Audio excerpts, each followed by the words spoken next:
ये बात साल 1962 की है। कैलिफोर्निया के सैन फ्रांसिस्को के तट से दूर एक अल्काट्राज प्रिजन है। जी हाँ, आज अनसुनी टॉकीज में हम बात करेंगे एक ऐसी जेल के बारे में जिसको दुनिया की सबसे खतरनाक जेल माना जाता था।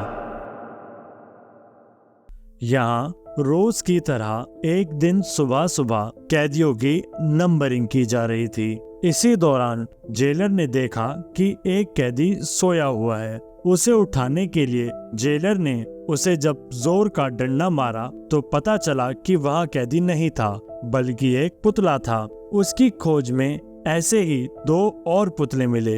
वो कैदी भी अपनी सेल से गायब थे।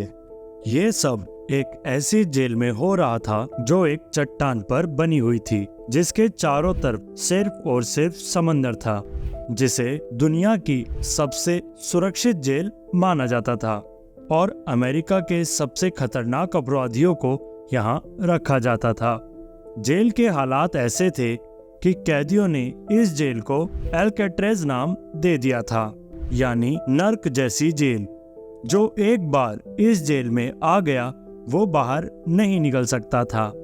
31 बार यहाँ से भागने की कोशिश हुई, लेकिन सब की सब नाकाम रहीं। फिर आया साल 1960। जेल में एक कैदी को लाया गया जिसका नाम था फ्रैंक मॉरिस। जल्दी ही मॉरिस ने 3 और कैदियों से दोस्ती कर ली। इनके नाम थे जॉन एंजेलिन, क्लैरेंस एंजेलिन और एलन वेस्ट। इत्तेफाक ऐसा हुआ कि चारों के सेल एकदम अगल बगल में थे। दिसंबर 1961 में इन चारों के बीच एक योजना बनी, जेल से भागने की योजना। लेकिन ऐसा हो तो कैसे हो?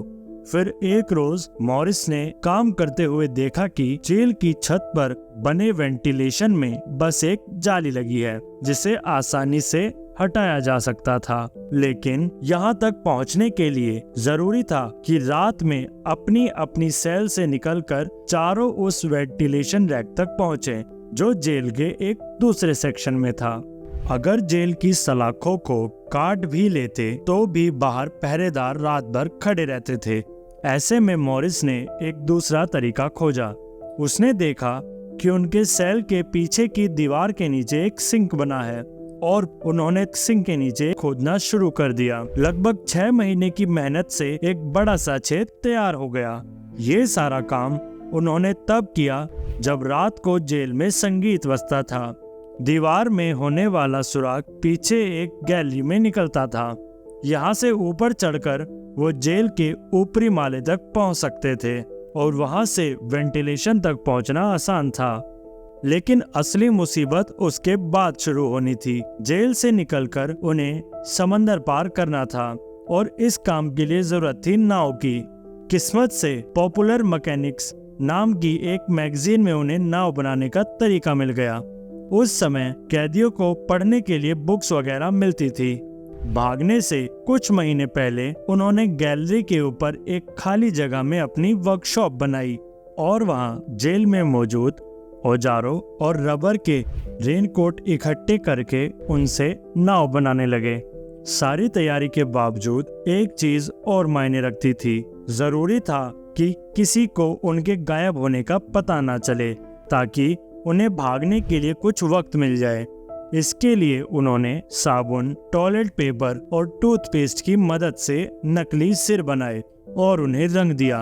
उन्होंने अपने नकली सिरों को गद्दे और तकिए के ऊपर इस तरह डाल दिया कि देखने वाले को लगे कोई इंसान सोया है।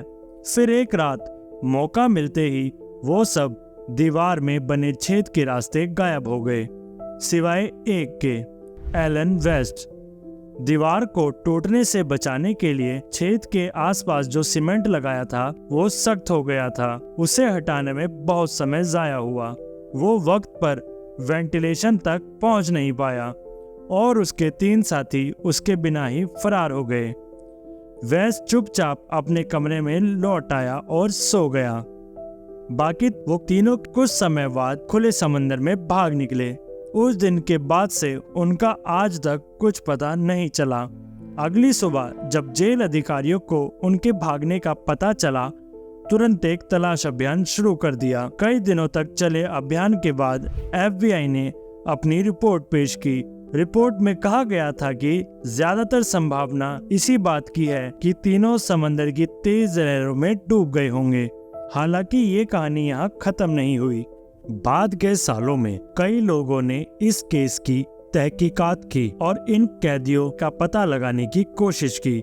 साल 2011 में नेशनल ज्योग्राफिक चैनल ने इस बारे में एक डॉक्यूमेंट्री भी बनाई, जिसमें दावा किया गया कि 1962 में पास के एक आइलैंड पर एक नाव पाई गई थी, जिसमें से लोगों के उतरने के निशान देखे गए थे। ये दावा अकेला नहीं है। सालों तक कई लोगों ने पुलिस को फोन कर दावा किया कि उन्होंने भागे हुए कैदियों में से किसी को देखा है।